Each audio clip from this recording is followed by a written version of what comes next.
دنیا میں کچھ لوگ ایسے گزرے جو کئی خداؤں کے قائل، کئی اور پھر اہل عرب کا تو یہ حال کہ 360 بتوں کے سامنے جھکتے۔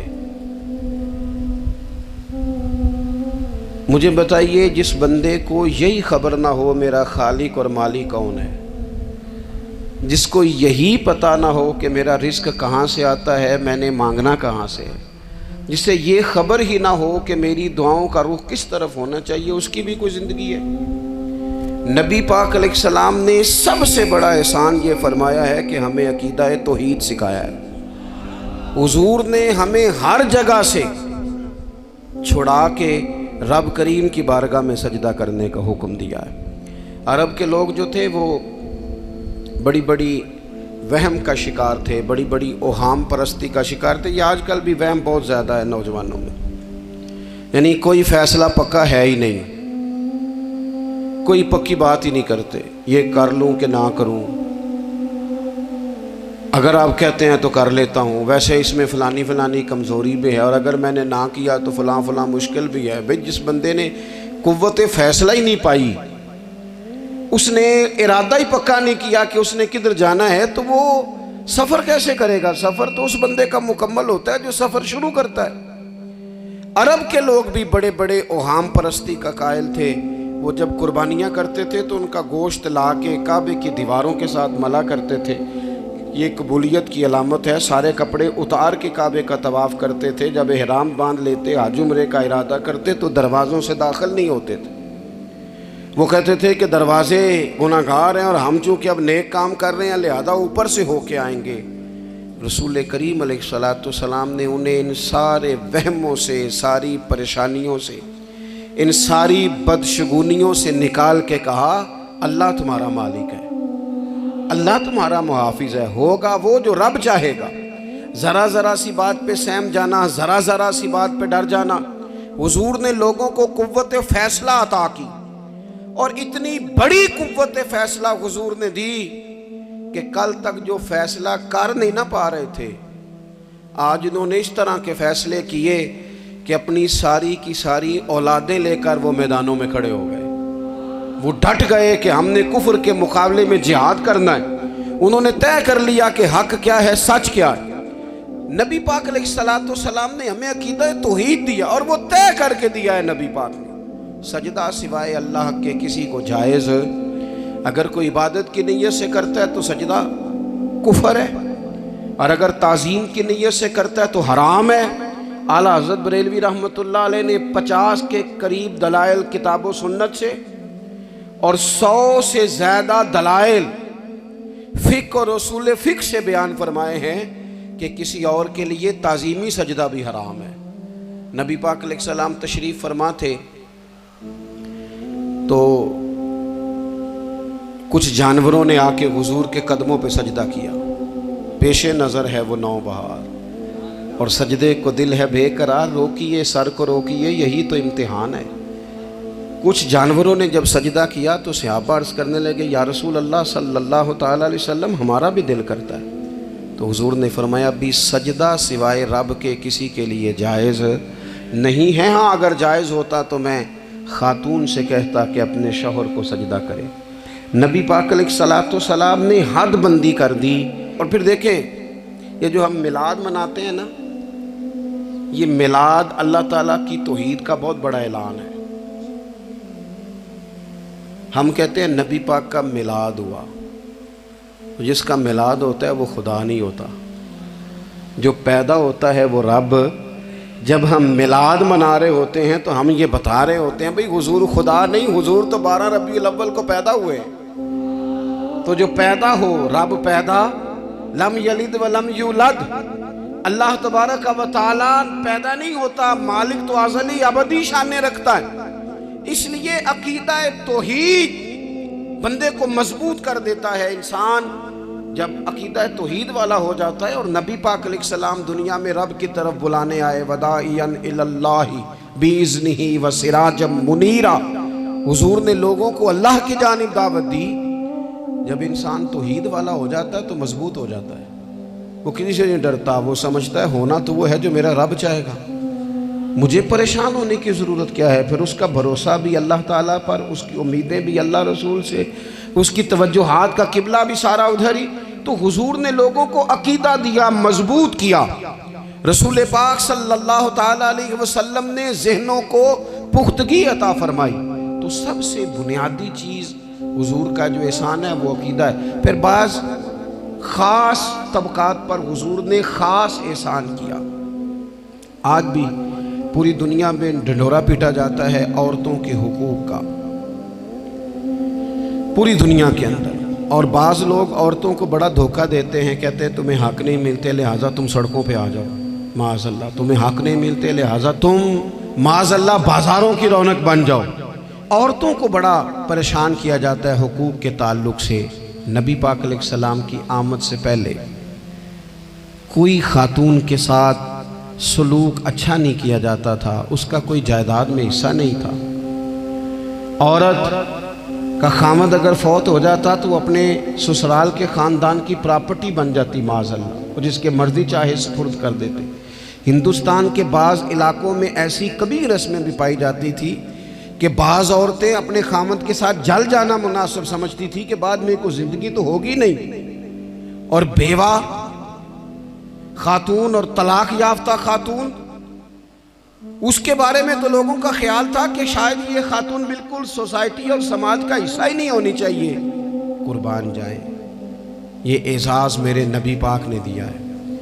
حضور نے پہلی شادی ہی اس خاتون سے کی ہے جن کا پہلے بھی نکاح ہو چکا تھا، اور خاتون کو حضور نے حقوق دیے، جائیداد میں حصہ دیا۔ کہا جو بیٹیوں کی بہنوں کی پرورش کر کے آئے گا اور اچھی پرورش کر کے انہیں روانہ کر دے گا، جس طرح میری 2 انگلیاں جڑی ہوئی ہیں میرے ساتھ جڑ کے جنت میں جائے گا۔ اور ایک روایت میں فرمایا کہ جب کسی کے ہاں بیٹی پیدا ہوتی ہے نا تو اللہ فرشتوں کو بھیجتا ہے، اور وہ اس کے گرد کھڑے ہو جاتے ہیں اور گھر والوں کو سلام کہتے ہیں، اور کہتے ہیں یہ ضعیفہ ایک ضعیفہ سے پیدا ہوئی ہے، یہ کمزور، یعنی صنف کے لحاظ سے کمزور نازک بچی ایک نازک ماں سے پیدا ہوئی ہے۔ فرشتے کہتے ہیں جو اس کی پرورش کرے گا نا اللہ قیامت تک اس کی مدد کرے گا، اس کی ہمیشہ مدد ہوتی رہے گی۔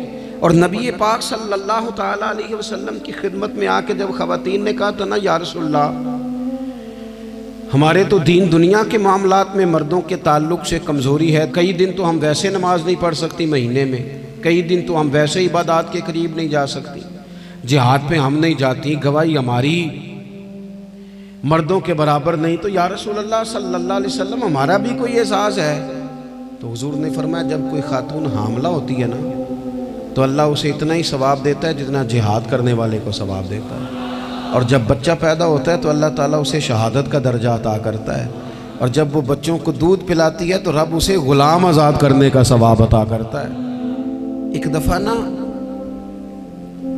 نبی پاک صلی اللہ تعالیٰ علیہ وسلم کی خدمت عالی مرتبت میں حضرت عائشہ صدیقہ رضی اللہ تعالیٰ عنہ نے ایک واقعہ عرض کیا۔ عرض کی حضور آج میرے ساتھ عجیب معاملہ ہوا، میں گھر میں اکیلی تھی تو ایک خاتون 2 بیٹیوں سمیت آئی، اس نے کہا کہ میں بھی بھوکی ہوں، میری بیٹیاں بھی پریشان ہیں، کھانا نہیں کھایا۔ سیدہ پاک کہتی ہیں یا رسول اللہ میرے پاس بھی 3 کھجوریں تھیں گھر میں پڑی، یہ 2 جہاں کے شاہ ہیں پر پاس کچھ رکھتے نہیں، اور 2 جہاں کی نعمتیں ہیں ان کے خالی ہاتھ میں۔